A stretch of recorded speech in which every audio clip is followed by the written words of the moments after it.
என் அன்பு தேவனுடைய பிள்ளைகளே, मेरे प्रिय परमेश्वर के लोगों, இந்த நாளிலும் கூட நாம் முதலாவது ஒரு வாக்குத்தத்தத்தை ஆண்டவருடைய சமூகத்திலே சுதந்தரித்துக் கொள்ள போகிறோம். और आज के दिन परमेश्वर की उपस्थिति से एक प्रतिज्ञा का वचन हम प्राप्त करने वाले हैं.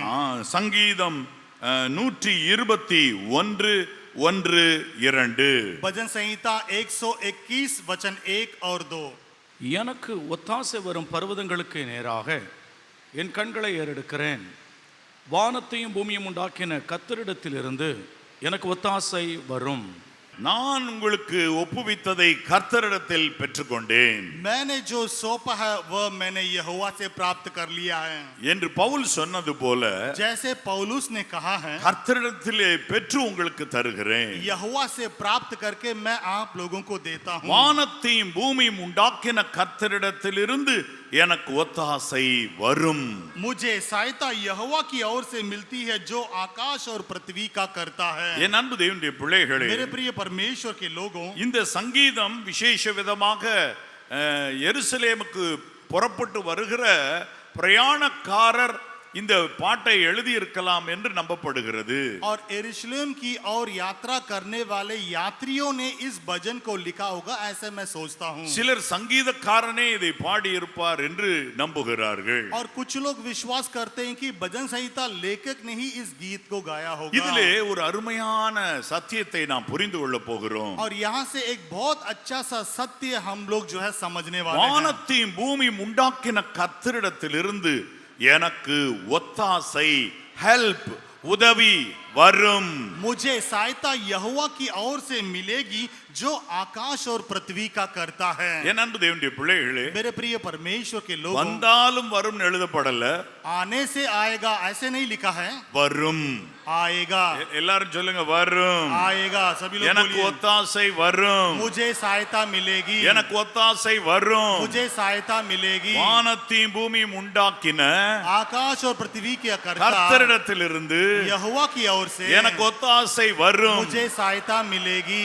என் அன்பு தேவனுடைய பிள்ளைகளே, मेरे प्रिय प्रभु के लोगों, இதிலே ஒரு காரியத்தை தெளிவாக நாம் புரிய வேண்டும். और इसमें एक कार्य बहुत ही अच्छी रीति से समझना है. ஒத்தாசை, ஹெல்ப் அவற்றிலிருந்து வரும். ये सहायता उनकी ओर से मिलती है, ஆனால் முக்கியமான செயல்பாடுகளை செய்ய வேண்டியது நாம் தான் என்பதை புரிய வேண்டும். लेकिन हमको ये भी समझना है कि महत्वपूर्ण कार्य हम लोगों को ही करना है. இதிலே 8ஆம் வசனம் எழுதி இருக்கு பாருங்க, கர்த்தர் உன் போக்கையும் உன் வரத்தையும் எதிர்கொண்டு என்னென்றைக்கும் காப்பா.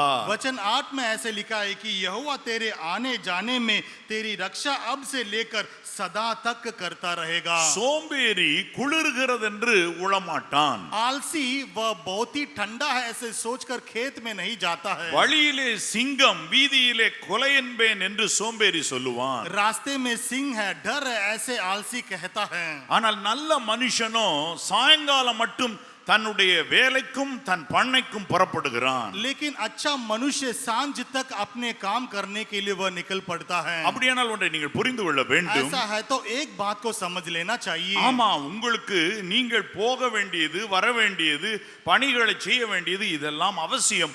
ஒத்தாசை, ஹெல்ப் அவற்றிலிருந்து வரும். आप लोगों को आना जाना ये सभी आवश्यक है, लेकिन जो सहायता है वह प्रभु से ही मिलना है. சிலர் என்ன எண்ணுகிறார்கள், कुछ लोग ऐसे सोचते हैं, நான் கர்த்தரை நம்புகிறபடினால் ஒரு வேலையும் செய்ய வேண்டாம், கர்த்தர் எல்லாம் பார்த்து கொள்வார்னு சொல்லி இருக்கிறாங்க. क्योंकि मेरा भरोसा यहोवा पर है इसलिए मुझे किसी तरह की काम करने की जरूरत नहीं है. எல்லாவற்றையும் கர்த்தர் பார்த்து கொள்வார் என்று சொன்னாலும், यानी सभी कार्य प्रभु देख लेंगे ऐसे कहने से भी, மார்னிங் டிஃபன் மாத்திரம் கரெக்டா கேட்டு சாப்பிடுறீங்கல்ல, देखिए सुबह का जो टिफिन है, भोजन है, आप सही அதை रीति से கர்த்தர் ले பார்த்து लेते हैं. கொள்வார்னு விடுறது இல்ல. और आप लोग ये नहीं सोचते हैं कि ये प्रभु देख लेंगे. கொண்டா சட்னி, கொண்டா தேங்காய் சட்னி, கொண்டா கேட்டு வாங்கி சாப்பிடுறீங்கல்ல.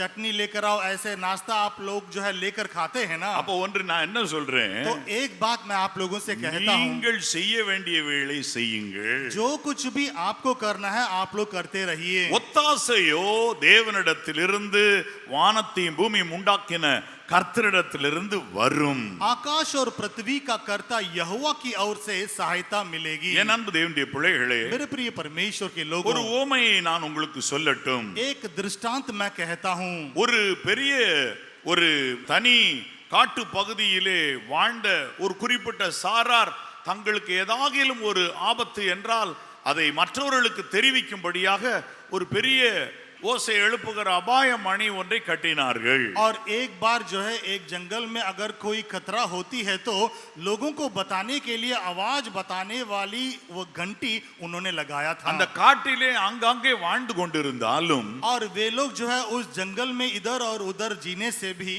அவர்கள் அந்த காட்டிலே 3 இடத்தில் மாட்டப்பட்டிருக்கிற அந்த அபாய மணியில் ஒன்றை சேர்ந்து அதை அடித்து விட்டால் और जो है उस जंगल में 3 जगहों में जो घंटी लगाई गई है उसे बजाने से மற்றவர்கள் எல்லோரும் அந்த சத்தம் அந்த திசை நோக்கி ஓடி வந்து காப்பாற்ற வருவார்கள். बाकी सभी लोग उस आवाज को सुनते ही उस दिशा की ओर भाग कर आएंगे. ஒரு நாள் ஒரு பரிதாபமான ஒரு காட்சியை கண்டார்கள். और एक दिन बहुत ही यानी ऐसे एक घटना को उन्होंने देखा था.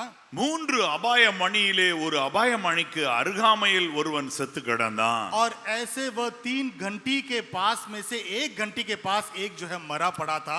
என்னவாயிற்று? उसको क्या हुआ?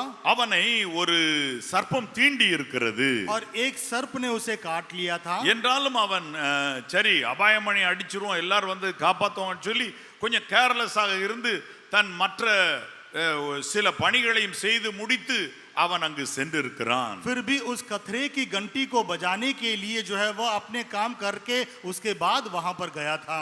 அந்தோ அவன் அந்த அபாய மணிக்கு ஒரு அடி தூரம் இருக்கும் பொழுது மயங்கி விழுந்து விட்டான். उस घंटी के एक ही पहर यानी उसके पास जाते ही वह जो है मर चुका था. அவனுக்கு உயிர் பிரியவில்லை. और उसका जीवन प्राण उसको छोड़कर नहीं गया. அவ்வப்போது நினைவு வந்து திரும்புகிறது. और बार बार उसको होश आकर जाती थी. அதன் பின்பதாக நினைவு இல்லாமல் போகிறது. उसके बाद में बिल्कुल होश नहीं था. அவனுக்கும் அபாய மணிக்கும் ஒரு அடி தூரம் தான். और एक ही फुट की जो है दूरी थी उसको और उस घंटी की. அப்படியே மரித்து போனான். वह ऐसे ही मर चुका था. உங்களுக்கும் கூட எப்பொழுதும் வாழ்க்கையிலே எந்த ஒரு தீமை நேரிட்டாலும் आप लोगों के जीवन में भी जब कोई बुराई आती है तो நீங்கள் கண்களை ஏறெடுக்க 3 பர்வதம் இருக்கிறது. आप अपने आंखों को उठाकर देखने के लिए 3 तरह के पर्वत हैं. அதாவது நித்திய கண்மலைகள் 3 இருக்கிறது. यानी नित्य पर्वत ऐसे 3 हैं. பிதா குமாரன் ஆவியானவர் ஆகிய இந்த மூவரே அந்த நித்திய கண்மலை.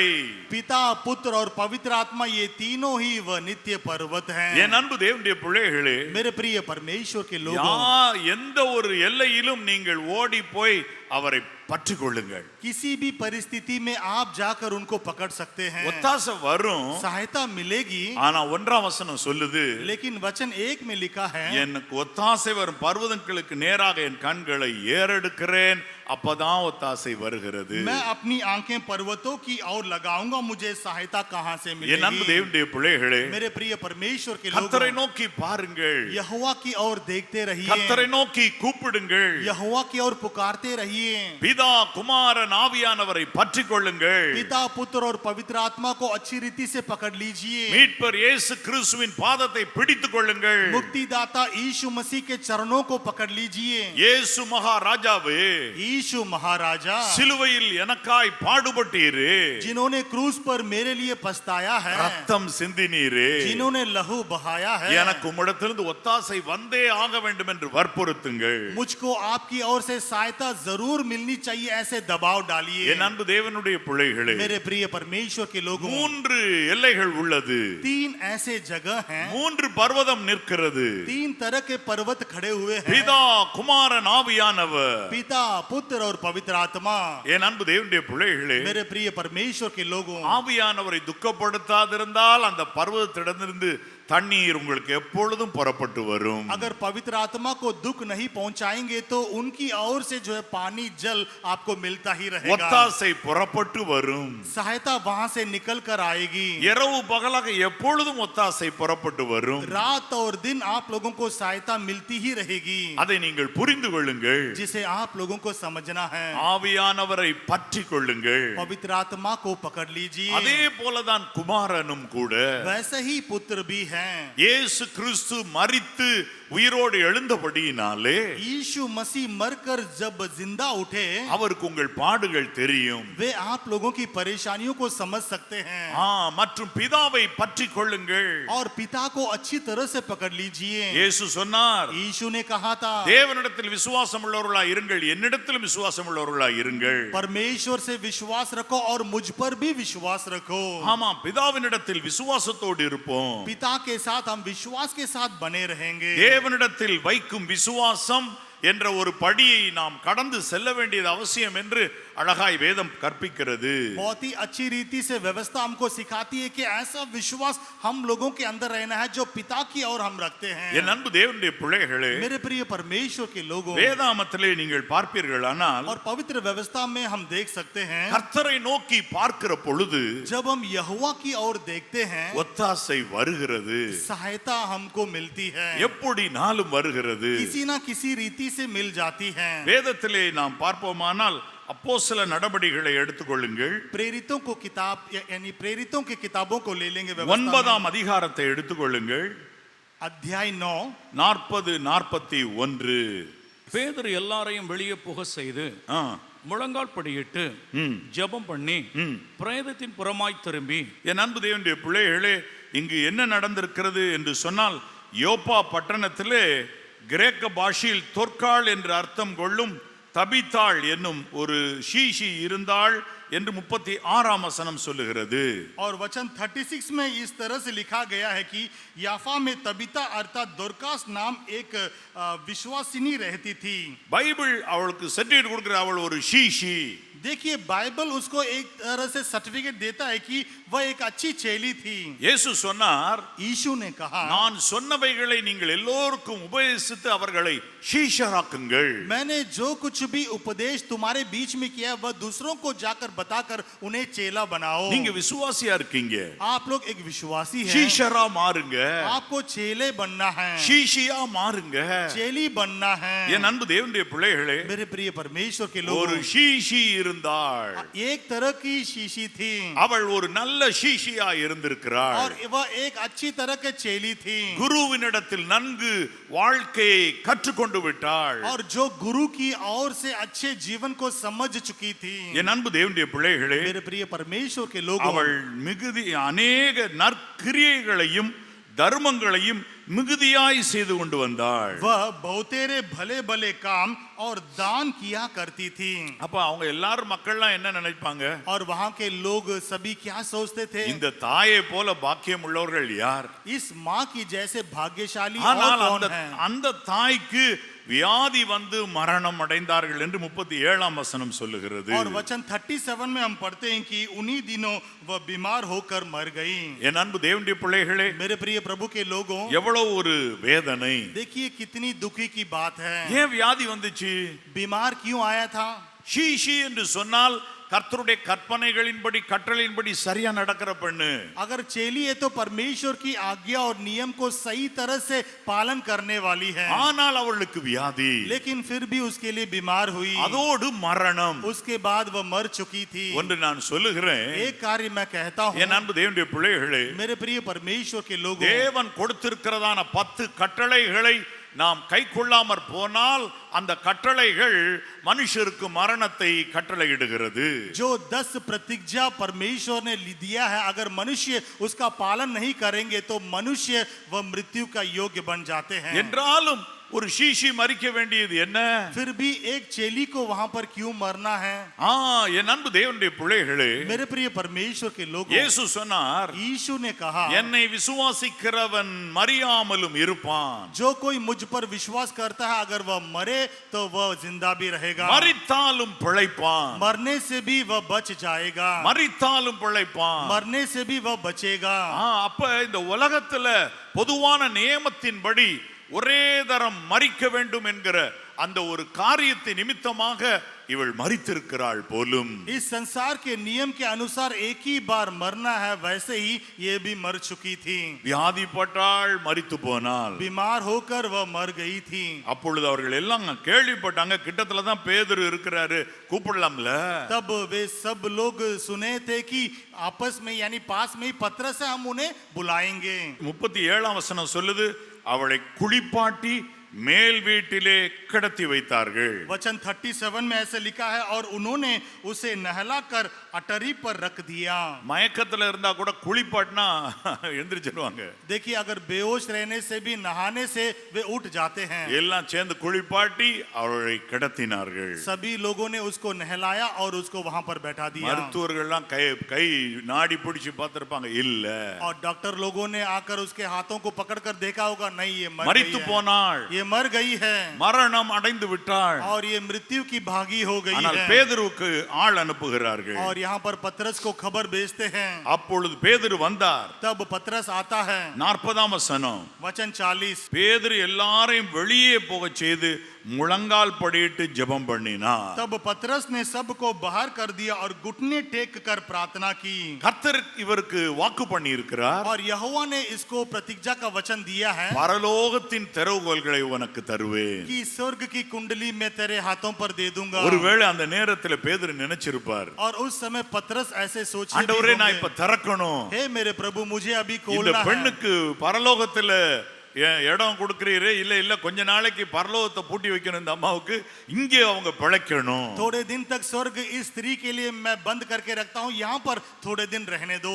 என் அன்பு தேவனுடைய பிள்ளைகளே, मेरे प्रिय परमेश्वर के लोगों, ஆமா, நீ இந்த பூமியில கட்டுகிறது எதுவோ பரலோகத்துல கட்டப்பட்டிருக்கும். देखिए जो कुछ भी इस संसार पर आप लोग बांधते हैं वह स्वर्ग में भी बांधा जाएगा। அவர்களுக்குரிய வெள்ளி கயிறு கட்டுவிட்டு விட்டது. और चांदी की रस्सी उनके लिए जो है बांधा गया था। ஆவி ஆத்துமா சரீரத்தை சுற்றி கட்டி இருந்த அந்த வெள்ளி கயிறு கட்டு விட்டதினால் மரணம் அடைஞ்சிருக்காங்க. இப்ப திரும்ப அவர் கட்ட வேண்டும் என்று ஜெபிக்கிறார். आत्मा प्राण और इस तरह की रस्सी वहां पर बांध देने से यहाँ पर जो है दोबारा उसको बांधना था। நல்லா கவனிங்க, अच्छा ध्यान दीजिए, இதான் உங்களுக்கு தனி ஜெபம் வேணுங்கிறது. इसीलिए व्यक्तिगत की प्रार्थना आप लोगों को चाहिए। எல்லாரும் யார் யாரெல்லாம் கூட இருந்தாங்கன்னு சொல்லி அடுத்த வசனம் என்ன சொல்லுது பாருங்க. और अगले वचन में कौन कौन उनके साथ थे लिखा गया है। 41ஆம் வசனத்துல பாருங்க, பரிசுத்தவான்களையும் விதவைகளையும் அழைத்து அவளை உயிருள்ளவளாக அவர்களுக்கு முன் நிறுத்தினான். पवित्र लोग और विधवाओं को बुलाकर उसे जीवित और जागृत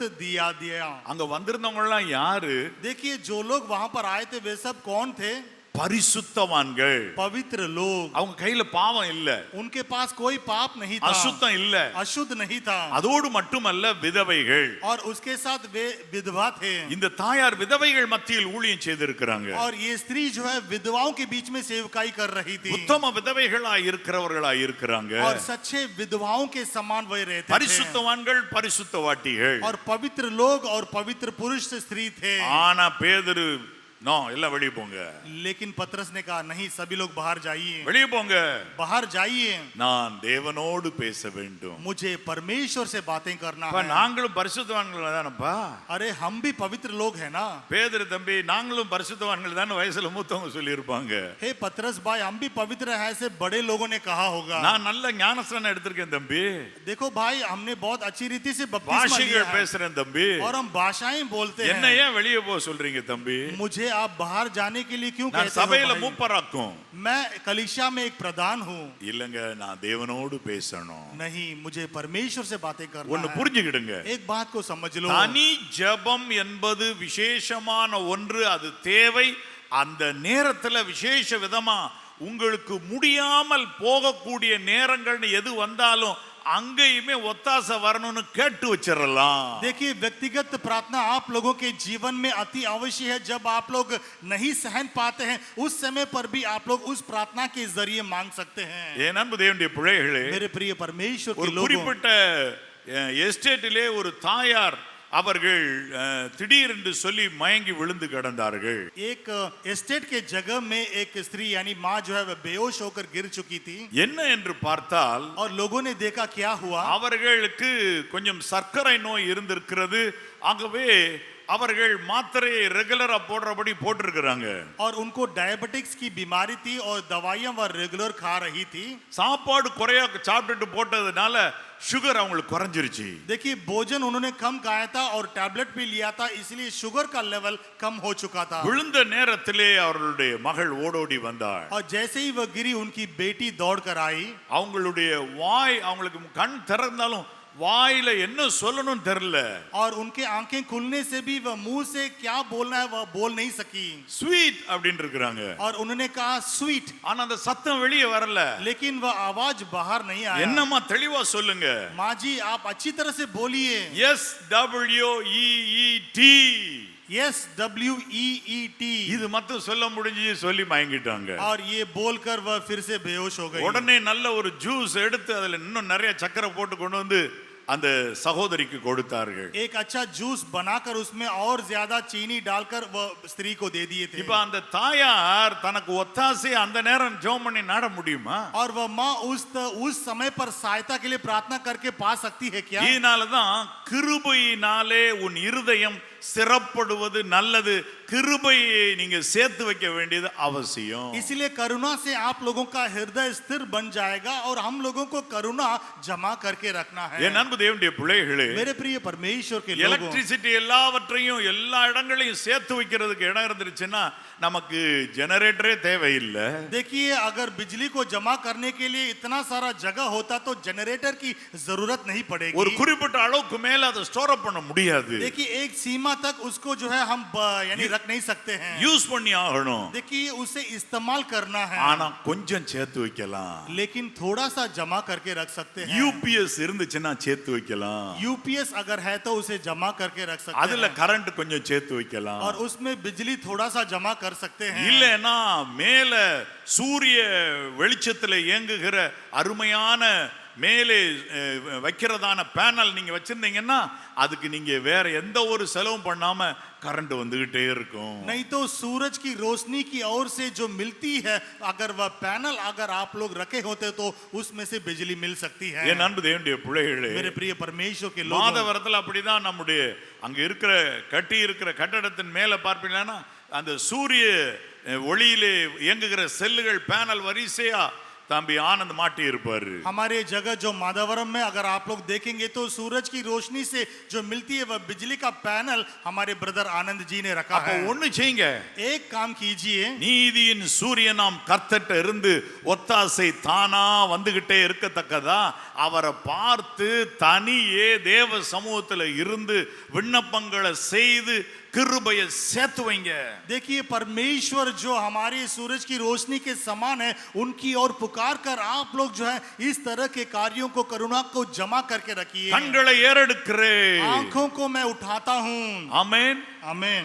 என் அன்பு தேவனுடைய பிள்ளைகளே, मेरे प्रिय परमेश्वर के लोगों, அப்படி நீங்கள் தேடுவீர்களானால், अगर आप लोग इस रीति से खोजेंगे கண்களை तो, ஏறெடுப்பீர்களானால் आंखों को उठाकर देखेंगे तो ஒத்தாசை வரும். सहायता मिलेगी. நீங்க எல்லா நேரமும் ஏறெடுத்து கொண்டிருக்க வேண்டியது அல்ல. हर समय आप लोगों को इस रीति से देखने की जरूरत नहीं है. முதல்ல ஏறெடுத்துருங்க. सबसे पहले आप लोग देखिए. மாதத்தின் முதல் நாளாகிய இந்த நாள் இந்த மாதத்தினுடைய பிரதானமான நாளும் நேரமுமா இருக்கிறது இந்த आराधना वेले। देखिए महीने के पहले दिन की यह आराधना जो है महीने का एक बहुत ही बढ़िया और प्रधान समय माना जाता है। ஒரு வாரத்தினுடைய உன்னதமான ஒரு நேரமாக இருக்கிறது ஞாயிற்றுக்கிழமை, அது வாரத்தின் முதல் நாள்। அந்த முதல் நாளிலே தேவனை தேடி ஓடி வாருங்கள்। हफ्ते का पहला दिन जो रविवार है वह बहुत ही बढ़िया दिन माना जाता है, इसलिए उस दिन पर आप परमेश्वर को खोजने के लिए दौड़कर आ जाइए। இப்ப இந்த அம்மா ஜெபம் பண்ற முடியுமா என்ன? और अभी ये स्त्री वहां पर प्रार्थना कर सकती है क्या? இவங்களே மரிச்சிட்டாங்க और यही मर चुकी है தேவ சமூகத்துக்கு போய் இருப்பாங்க। और परमेश्वर की उपस्थिति वहां पर गई होगी। எப்பொழுதுமே அவர்கள் செய்த ஜெபம் ஒரு நேர வேலை செய்யுது। और हर समय जो प्रार्थना उसने किया था वह काम। பேதுரு கூப்பிட்டுட்டாங்க और पतरस को उन्होंने बुलवाया था। எல்லாரும் வெளியே போங்க। सभी लोग बाहर जाइए। ஜெபம் பண்ணினார்। यानी उसने प्रार्थना किया। பிரேதத்தின் புறமாய் பின்புதான் திரும்பினார். देखिए उसने उसके पीछे मुड़कर ऐसे प्रार्थना किया। நீங்க பிரேதத்தின் பக்கமா திரும்பி ஜெபம் பண்ணாதீங்க. और लाश के पीछे जाकर प्रार्थना मत कीजिए। தேவ சமூகத்துக்கு திரும்பி ஜெபம் பண்ணுங்க. परमेश्वर की उपस्थिति तक यानी मुड़कर प्रार्थना कीजिए। உங்களுக்கு கட்டளை வெளிப்பட்ட பின்பு जब आप लोगों के लिए आज्ञा प्रकट होती है, உங்களுக்கு அதிகாரம் அந்த சூழ்நிலையின் மேல் உண்டான பிறகு பிரேதத்தின் பக்கமா திரும்புங்க. उस परिस्थिति में अधिकार जब आप लोगों के लिए प्रकट हो जाता है तो उस समय पर लाश की ओर मुड़ जाना உங்க चाहिए। தொழில் மரித்தது போல கிடக்குது. क्या आप लोगों का व्यापार मरा हुआ है क्या? நீங்க அந்த தொழில் மேல கை வச்சு வச்சு அப்படியே ஜெபம் பண்ணிட்டு இருக்க என்ன பிரயோஜனம்? आप उस व्यापार में हाथ रखकर प्रार्थना करते ही रहना, उससे क्या फायदा है? அதை உயிர்ப்பிக்கத்தக்கதான அதிகாரம் உங்களிடத்தில் இல்லை என்பதை புரிந்து கொள்ளுங்கள். और समझ लेना है कि उसे जीवन देने का अधिकार आप लोगों के पास नहीं है। அது பரத்திலிருந்து அருளி செய்யப்பட வேண்டிய ஒன்று என்பதை புரிந்து கொள்ளுங்கள். वो ऊपर स्वर्ग से आकर आप लोगों को मिलना है, जिसे आप लोगों को समझना है। பிதா அல்லது குமாரன் அல்லது ஆவியானவர் மூன்று பர்வதமாகிய நித்திய கன்மலையாகிய தேவனிடத்திலிருந்து அந்த அதிகாரம் உங்கள்கிட்ட புறப்பட்டு வரணும். மூவரில் ஒருவரிடத்தில் இருந்தாலும் புறப்படணும். அது உங்களை நிரப்பும் பொழுது நீங்கள் பிரேதத்தை பார்த்து எழுந்திருன்னு எந்திரிச்சிரும். पिता पुत्र और पवित्र आत्मा ऐसे पर्वतों की ओर से आप लोगों को वह अधिकार मिलना चाहिए। जब वह अधिकार आप लोगों को मिल जाता है तो अगर आप लोग उस लाश को देखकर कहेंगे तो वह जिंदा उठ सकता இன்னைக்கு है। எல்லாரும் பிரேதத்தின் பக்கமா திரும்பி நிக்கிறாங்க. और आज सभी लोग उस लाश की ओर मुड़कर गए हैं। ஒத்தாசை வரும் பர்வதத்தை நோக்கி திரும்பி நில்லுப்பா. और उस पर्वत की ओर जहां से सहायता मिलती है वहां पर मुड़कर कहो। பிரேதத்துக்கு முதுக காட்டு. और उस लाश के लिए पीठ दिखाइए। உன்னுடைய வாழ்க்கையில் எந்த ஒரு தீமை நேரிட்டு இருக்கிறதோ அதையே பார்த்து அழுதுகிட்டே உட்காராத. जो बुराई आप लोगों के जीवन में हुआ है उसे ही सोचकर रोते ही नहीं रहना। அதுக்கு உன் முதுக காட்டு. और उसके लिए अपना पीठ दिखाइए। கர்த்தரிடத்திலே உன் முகம் காணப்படட்டும். और यहोवा की ओर आप लोगों का मुख दिखाई देना है। கர்த்தர் யோபுவின் முகத்தை பார்த்தார். यहोवा ने अय्यूब के मुख को देखा। தேவன் எப்பயுமே ஜெனரலா முகத்தை அல்ல இதயத்தை பார்க்கிறவரு. देखिए हर समय परमेश्वर चेहरे या जो हृदय को ही देखते हैं। ஆனால் உபத்திரவப்பட்டு அழும் பொழுதோ முகத்தை பார்க்கிறார். लेकिन ऐसे पछताव करके रोते समय पर वह चेहरे मुख को देखते हैं। ஒத்தாசை பொழுது வேண்டும். और अभी सहायता चाहिए। பரலோகத்தின் திறவுகளை தருவேன்னு சொன்னீரே. और स्वर्ग की चाबी मैं दूंगा ऐसे आपने बोला है। இப்ப வேணும். अभी मुझे चाहिए। அங்கிருந்து அவருக்கு அதிகாரம் கொடுக்கப்பட்ட சொன்ன வாக்குத்தத்தத்தின்படியான அதிகாரம் அந்த நேரம் சார்ஜ் பண்ணப்பட்டது போல பேட்டரி. இவர் பேட்டரி தான் நல்ல பேட்டரி. இதுல கண்டிப்பா அந்த தரவுலாம் இருக்குதா இருக்கும். அதுக்குரிய சார்ஜ் வந்த உடனே வேலை செய்து டக்குன்னு சொல்றாரு பிரேதத்தை திரும்பி தபித்தாளே எழுந்திரு।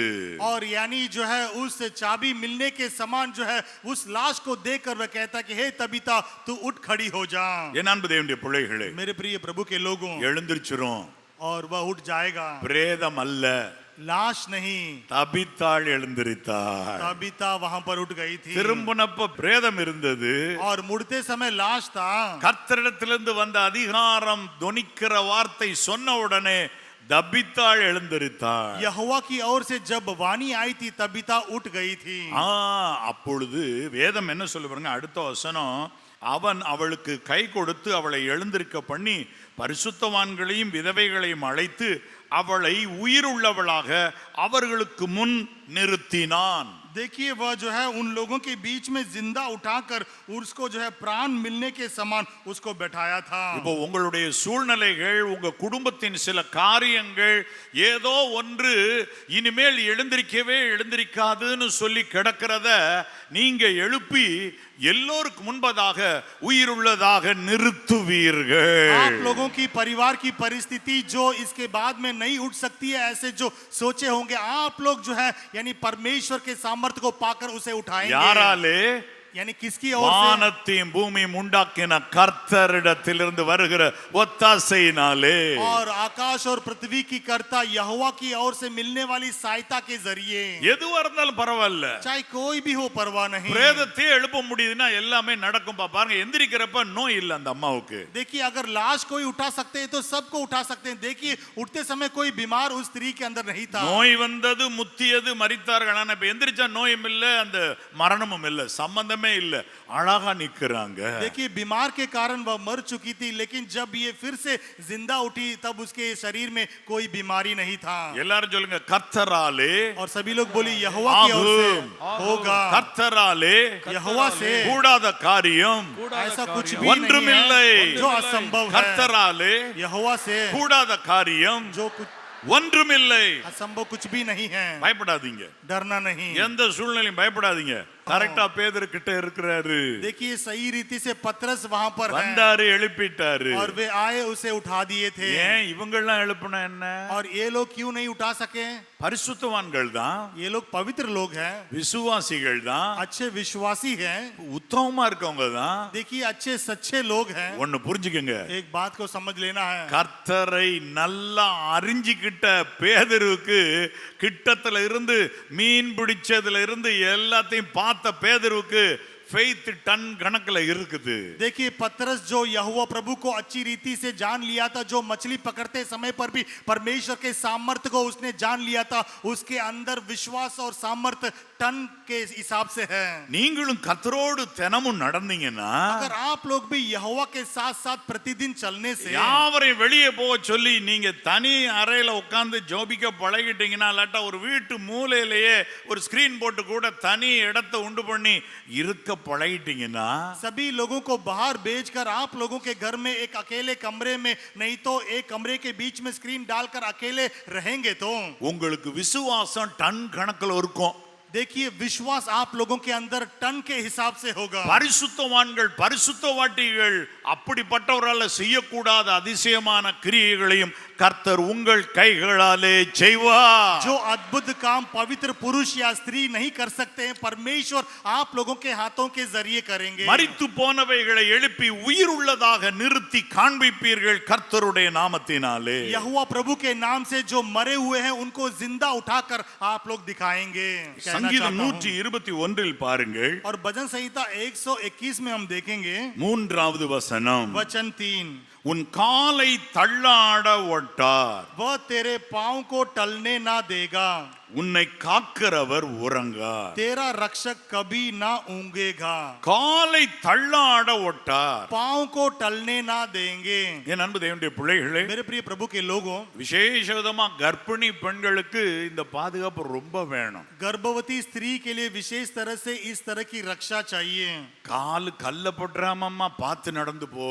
पांव कहीं पत्थर में ना लग जाए, बहुत ही सावधान से चलिए। கர்ப்பிணி பெண்களை பார்க்கும் பொழுதெல்லாம் அப்படி சொல்லுவேன். जब भी गर्भवती स्त्रियों को देखता हूं तो मैं ऐसे कहता நானும் हूं, சோபியும் சொல்லுவோம். और हमारे ब्रदर और सिस्टर ऐसे ही कहते हैं। ஆமா, விசேஷமா உங்க வாழ்க்கையில சரீர பிரகாரமான கல்லு கல்லில் இடராதபடி தூதர்கள் கட்டளையிடுறாருல, அப்ப இப்படி கால் இடறி காரியங்கள் எல்லாம் தீங்கு சந்திக்காதபடிக்கு அந்த இடத்துல முன்னமே கர்த்தர் வந்து நின்று உங்கள் கால் தள்ளாட ஒட்டாமல் காப்பார். विशेष रीति से आप लोगों के जीवन की मार्ग में जब आप लोग चलते हैं तो आप लोगों के पाँव में इस तरह के पत्थर ना लगे बिना यहोवा परमेश्वर आप लोगों के पाँव को टलने ना देंगे। என் அன்பு தேவனுடைய பிள்ளைகளே, मेरे प्रिय परमेश्वर के लोगों, ஒரு சில நேரம் அவிசுவாசியா இருக்கிறவங்க என்னம்மா கர்த்தரை தேடி போன இப்படி இருக்குதுன்னு கேட்டாங்கன்னா, कुछ लोग अविश्वासी लोग ऐसे भी पूछ सकते हैं कि तुम प्रभु के खोज में गए हो लेकिन आपको ऐसे हो गया है। கர்த்தர் நமக்கு நீதியை சரி கட்டுறாருன்னு புரிஞ்சுக்கிடுங்க. और समझ लो कि यहोवा प्रभु न्याय का कार्य हमारे लिए நம்ம सही ढंग से कर ஞானம் रहे हैं। இல்லாம சில நேரம் தேவ காரியங்களில் நின்றிருந்திருக்கலாம். और यानी निर्बुद्धि से हम प्रभु के कामों में कहीं चले भी गए தேவனுக்கு होंगे। செலுத்த வேண்டிய கனத்தை கொடுக்காமல் இருந்திருக்கலாம். और सम्मान जो प्रभु के लिए देना है हम नहीं दिए होंगे। அவனை கர்த்தர் திட்ட விட்டுருக்காருன்னு விட்டுருங்க. और छोड़ दो कि प्रभु ने उसको सही ढंग से कर दिया அவனை है சபிக்க புறப்படாதீங்க. और उसको शाप देने के लिए निकल। அப்ப ஒரு சில நேரங்கள் அப்படி நடந்துச்சுன்னா, तब ऐसे कुछ समयों पर जैसे ऐसे हो जाता है तो நீங்க சொல்லுங்க, கர்த்தர் ஏதோ ஒரு காரணத்துக்கு அனுமதிக்கிறாரு. और आप लोग बोलिए यहोवा प्रभु किसी ना किसी कारण के लिए इसे आने दिए हैं। திரும்ப திட்டாதீங்க. और दोबारा डांटना भी கர்த்தர் नहीं। தன்னிடத்தில் உங்களை குறித்திருந்த எரிச்சலை நீக்குகிற பொழுது அப்படி நடந்திருக்கலாம். जब आप लोगों के बारे में यहोवा की ओर से जो जलन है उसे दूर हटाने के लिए इस रीति से हुआ होगा। கர்த்தர் எனக்கான நன்மை செய்ய போகிறாரா இருக்கும். और मेरे लिए जो भलाई है वो प्रभु मेरे लिए இதற்கு करने वाले பதிலாக हैं கர்த்தர் எனக்கு நன்மை செய்ய போகிறாரா இருக்கும். और इसके बदले में परमेश्वर यहोवा मेरे लिए भलाई करने वाले हैं। என் அன்பு தேவனுடைய பிள்ளைகளே, मेरे प्रिय परमेश्वर के लोगों, வேதவசனம் சொல்லுகிறது, और यहाँ परमेश्वर का वचन कहता है அவர்களுடைய எல்லா நெருக்கத்திலும் அவர் நெருக்கப்பட்டார். ஏசாயா 63:9. और एशिया 63:9 में हम पढ़ते हैं कि उनके हर एक एक दबाव में वे भी दब चुके थे। அவர்களுடைய எல்லா நெருக்கத்திலும் அவர் நெருக்கப்பட்டார். देखिए उनके हर एक एक दबाव में जो है वे भी दबाए गए थे। சபை துன்புறுத்தப்பட்ட போது இயேசு சொன்னார், நீ துன்பப்படுத்துகிற இயேசு நானே, நான் வேதனைப்படுறேன்பா, அங்க இருக்கிறேன்பா, மக்களுக்குள்ள வேதனைப்படுறேன்பான்னு சொன்னாரு. देखिए जब कलीसिया संकट की ओर गई थी, वे कहते हैं कि मैं भी वहां पर संकट के रास्ते में गया हूं। என் அன்பு தேவனுடைய பிள்ளைகளே, मेरे प्रिय परमेश्वर के लोगों, ஒரு காட்டு தீ வேகமாய் பற்றி எரிந்தது.